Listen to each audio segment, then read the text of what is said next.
Good morning, dear students. We will continue punctuation and discuss about semicolon, colon. Semicolon.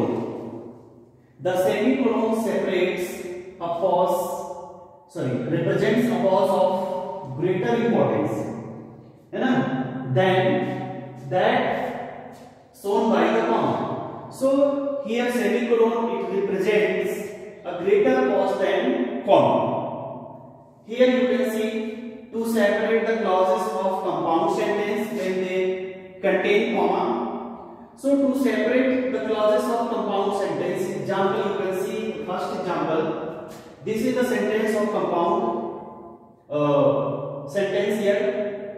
He was a brave, large-hearted man, and we all honored him. So it separates the clauses of compound sentence when they contain comma here. It contains comma here. Brave, large-hearted, two qualities are there. So brave heart and large heart of that man. So two qualities are separated by comma, and when it contains comma, both the clauses are separated by semicolon. So here to separate the clause, first clause is here, he was a brave and large-hearted and brave large-hearted man. So that is the first clause, and second clause, and we all honored him. So to separate both clauses means to separate the clauses of the compound sentence, which contains comma here, it contains comma, and both the clauses are separated by this semicolon. Second, to separate a series of loosely related clauses, loosely related, not closely related. So her coat was pure, her life serene. So her coat was pure, that is another clause, and her life serene, that is another clause. But both the clauses are loosely related, okay, loosely connected, not closely connected.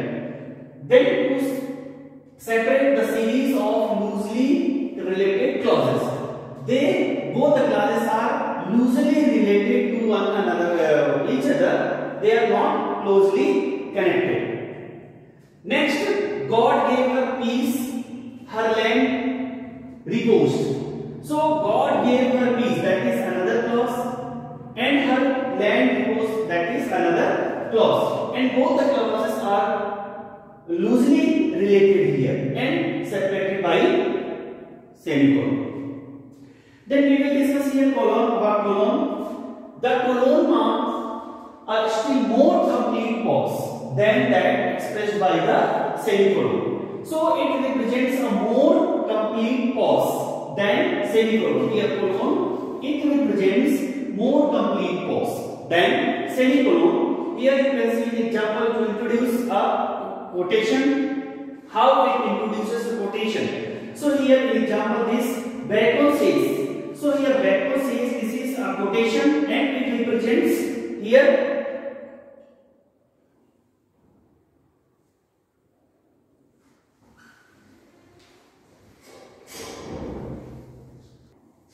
introduces the quotation. Here what is quotation?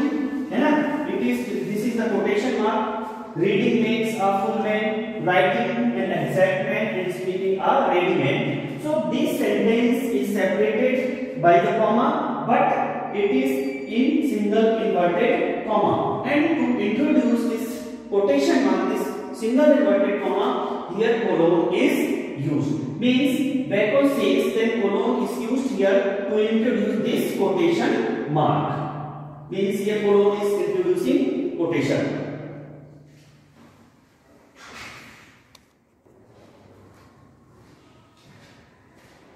Here students, next use of colon before enumeration.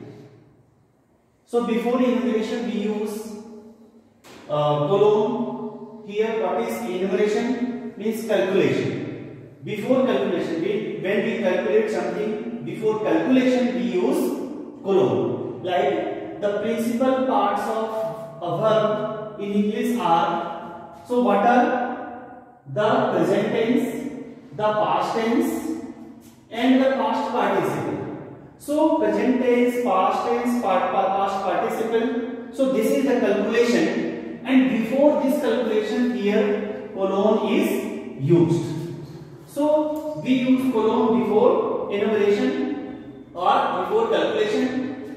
Next number, between sentences grammatically independent but closely connected in sense.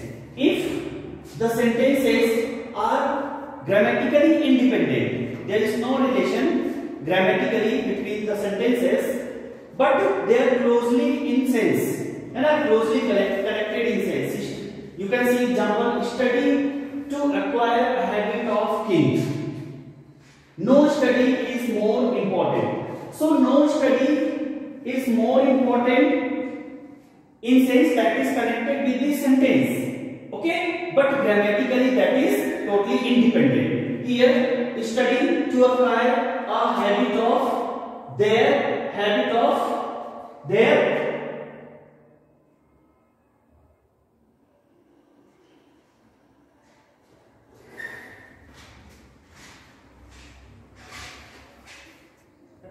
study to acquire a habit of thinking. So that is totally independent and grammatically independent, but it is both are closely connected to one another. Here, next, quotation mark. What is quotation mark? The quotation mark is used instead of the full stop. So instead of full stop, we use quotation mark after a direct question mark. So question mark, that question mark is used instead of full stop after a direct question. So after a direct question, here you can see, have you written your exercise? So this is the direct question. After a direct question, here we put question mark.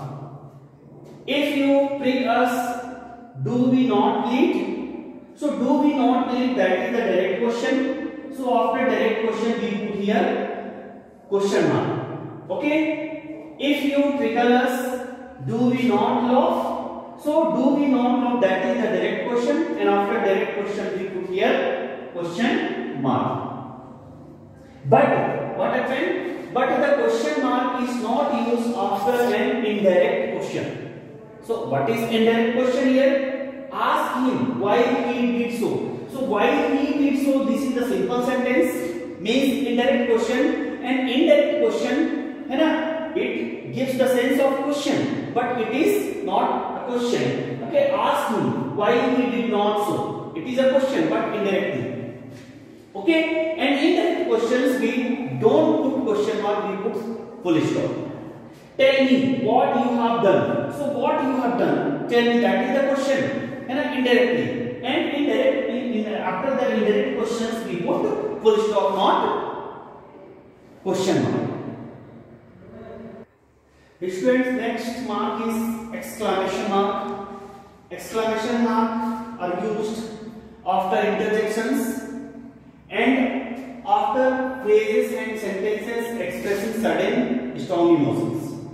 Here you can see example, alas, what. So this expresses here, alas, what, it expresses sudden strong emotions. What? Next, oh dear, for saying. So oh dear, it expresses suddenly strong emotion, and for saying. Okay, so after this type of sentence we use exclamation mark after this type of phrases. What a terrible fire this is.